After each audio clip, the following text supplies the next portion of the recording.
Now that the application has been generated, we just need some data to start developing. The integration team will take care of gathering the data.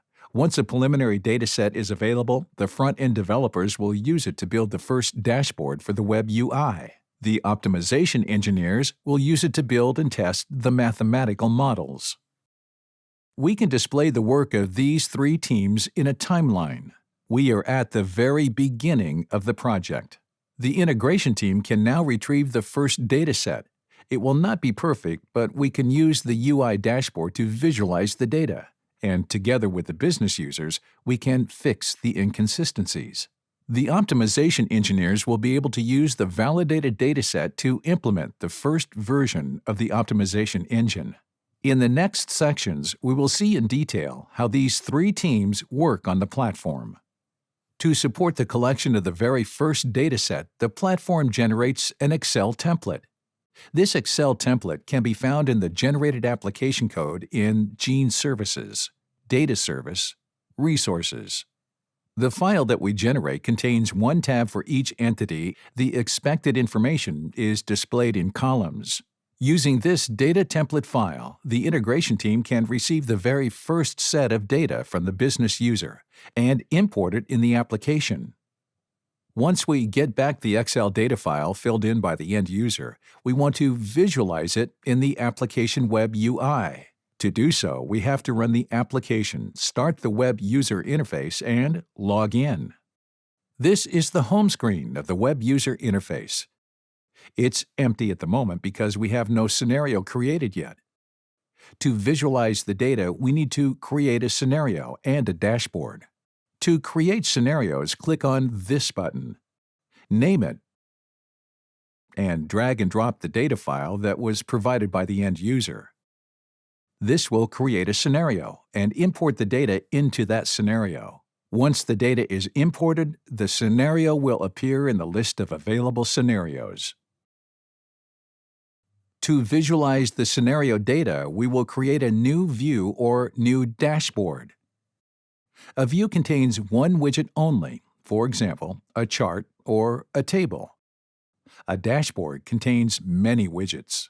We will create a new view. We name it Data Explorer.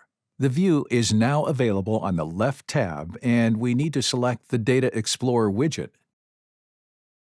We now have access to the entities of our business model. We can select one of the scenarios, and then by clicking on the different entities, we can see the information that is stored in that scenario. The content of a scenario can be exported as a flat file, which can then be used for any purpose. Typical usage includes performing unit tests of libraries or sharing data between different users. To export the contents of the scenario, select the menu on the scenarios in the Scenario Explorer and export the scenario in the preferred format, text or Excel. We will select DBRF, a textual format. Back to our story. We have a first dataset available, visible in the web UI. We need to evaluate the quality of this data. To do so, we'll use a checker. The checker is implemented as a Java class. It has a method that receives a collector as argument. This collector contains an in-memory representation of the scenario data. It provides an API to browse those objects and to modify them. The checker should use the collector to look for issues and, when finding problems, should create objects in the collector to represent those problems. At the time, when you implement the checker, you should not worry about the way the collector is built. Just focus on using the collector API to create the issues. You will see soon that, in the context of your unit test, the collector will be built from a snapshot file. In the context of remote execution, the collector will be automatically provided to you. A similar design is applied for the engine optimization implementation and more generally for any processing happening on a scenario data. As a summary, this design provides a comfortable data structure in memory to perform any processing and to store potential results. When you process data in the platform environment, you usually do this using this collector API. The collector API is a set of classes that have been generated when you build your project for the first time. All the classes are set in the Gene Model Library project that we will look at in a few seconds. There is one class for each entity of your model, and there is a dictionary class called Collector that gives you access to all the instances in memory and allows you to create and delete instances.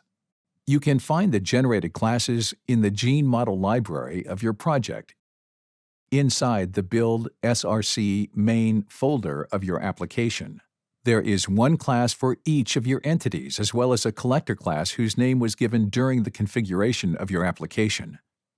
The collector class allows us to create the different instances of your data model, activities, precedences, requirements, resources. The Collector API also allows you to access the objects from their primary key. Activities can be retrieved from their ID. Precedences can be retrieved from their two activities IDs. The API generated for each entity includes access to the collector, get and set methods for each attribute, get and set methods for each relationship. The generated code includes a predefined checker that we will complete by adding custom validation rules. When run, those rules use the predefined gene issue entity to store encountered problems in our data. The predefined checker can be found in the Model Checker library of your project. It is implemented in the Checker class. This class contains an execute method that receives the capacity planning collector. This method removes any previously generated issues and then calls the check method.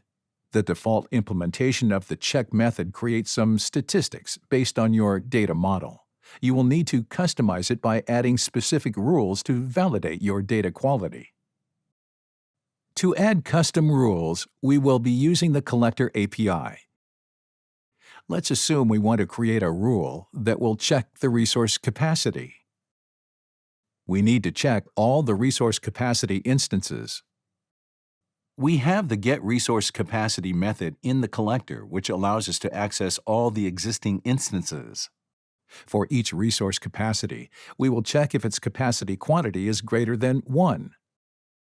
In that case, we will create an issue.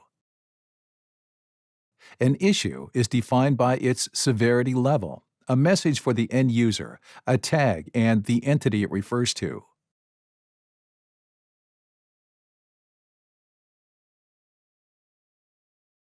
So we just implemented a rule that emits a warning anytime the capacity of a resource is greater than 1. We are now ready to test our checker. Since the checker is defined in a separate library, it's simple to test without having to run the application services.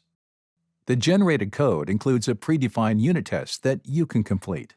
This test creates a checker and a collector, reads the information from a snapshot, checks the data, and emits some issues. We will now replace this snapshot with the one I created exporting data from our scenario, and I will run the test.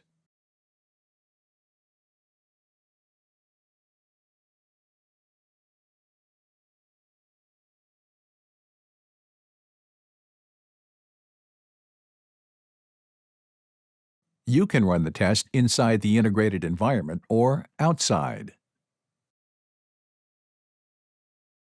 The test is running, and we will get the expected traces.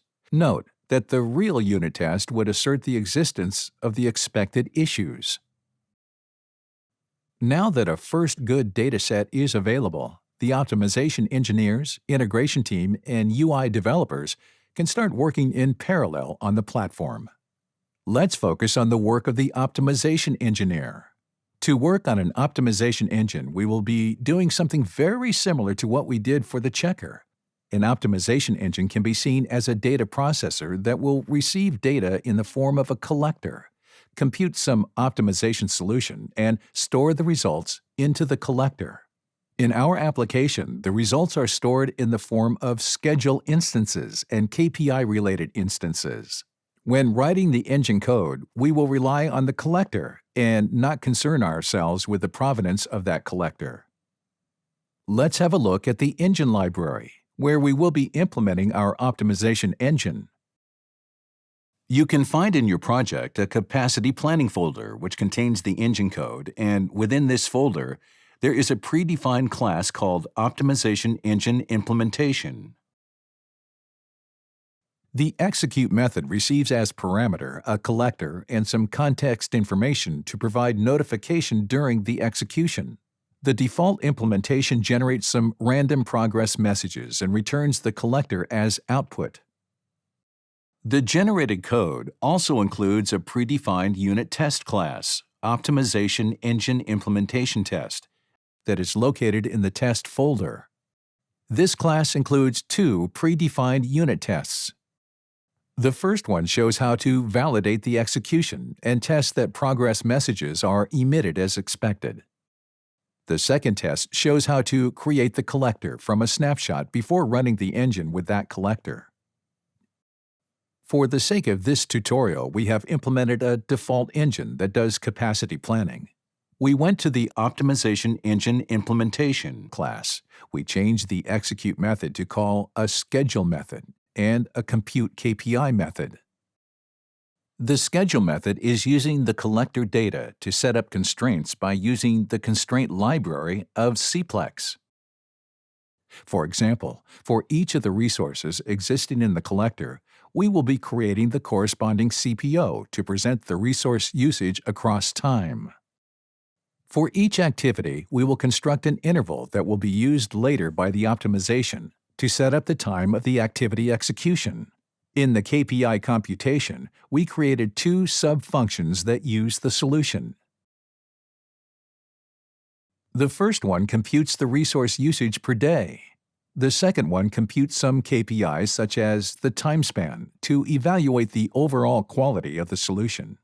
All this has changed the engine behavior, which means we need to update the unit tests. Because of our new engine, we need to remove the first unit test that is not valid anymore. We will use the second unit test on the engine against a snapshot file. It works as follows.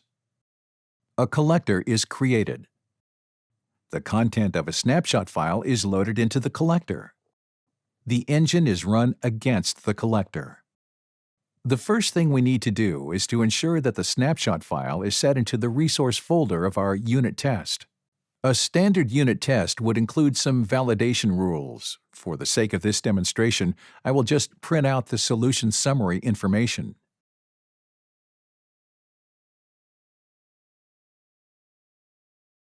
To achieve this, we use the collector to access the solution summary instance and get the time span from the solution summary instance. Remember that the solution summary instance is created by the engine as a way to store KPI that summarizes the solution. We have seen the integration team member working on the data. We have seen the optimization developer working on the optimization engine. And now, let's look at what the user interface developer can do. The idea at this stage is to start designing the UI. We will see in a few seconds that we can create dashboards using predefined widgets for charts, Gantt charts, KPIs, and buttons. We can also integrate custom widgets if necessary. Let's start by creating a simple dashboard to display the solution. Note that this dashboard is displaying information from the scenario-based data. I am now able to add different widgets. We will be adding a data grid, a table. We give it a title, a description, and we identify the information to be displayed. In this case, we want to display the schedule, the solution to the planning problem. I can now adjust the column setting, and I can save my first widget. So, in this widget, we see the schedule information, the resource name, activity name, the start and end of the activities. Let's create a more sophisticated visualization. We will add a Gantt chart on our dashboard. The Gantt chart will display the events performed by the resources.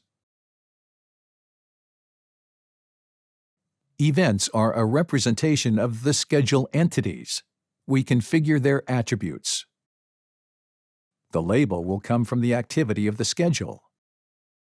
The start and end times will come from the schedule itself.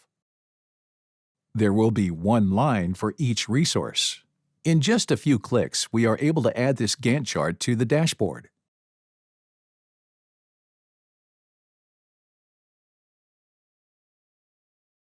I can now resize the widgets to leave a little more space to the Gantt. The Gantt shows the scheduled activities grouped by resources. We can also add a chart that will give us insight into how different resources are being used across time.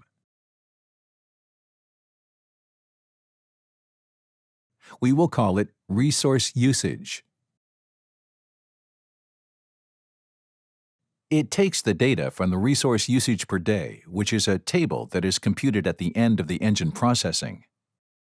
We want to display the resource usage day by day. We create a bar series to represent it. We name it Resource. Each column will display the sum of the number of hours used per each resource, and we will display the resource name. Here is a preview of how the chart will look like. By saving, I will add this widget to our dashboard. We can resize and drag and drop the widgets to improve the look and feel of the dashboard. Now that we have seen how to create the dashboards, let's summarize what we have been through. The configuration and customization, how to handle data, how to import and export data, how to implement a checker, how to implement data processing. This would be very similar if we had to integrate with an external source of data. How to integrate an optimization engine. How to use the web UI to build your dashboards. If we look at the generated project, you have extension points for data handling, import-export, checker, optimization engine, and the capability to import custom widgets. All this is based on standards, meaning that finding developers to build your application should be relatively simple. Java, Scala, Spring Boot are the technologies used to implement all the services. TypeScript and Angular for the web components, and Cplex for the customization engine. Overall, the platform allows reducing the coding necessary to implement the application, allowing you to focus on your application's specific requirements. The schema on the right shows the different services that we are providing. The orange dots show where the coding will most likely occur. For example, on the UI to add custom behavior or widgets, on the backend to execute backend tasks, or on the worker to execute worker tasks. To support those customizations, the generated application includes ready-to-use DevOps configuration files. This summarizes the second step of building an application. We now have data available, and we are able to work in parallel, allowing the team to make good progress on the three main development axes: data, optimization, and visualization.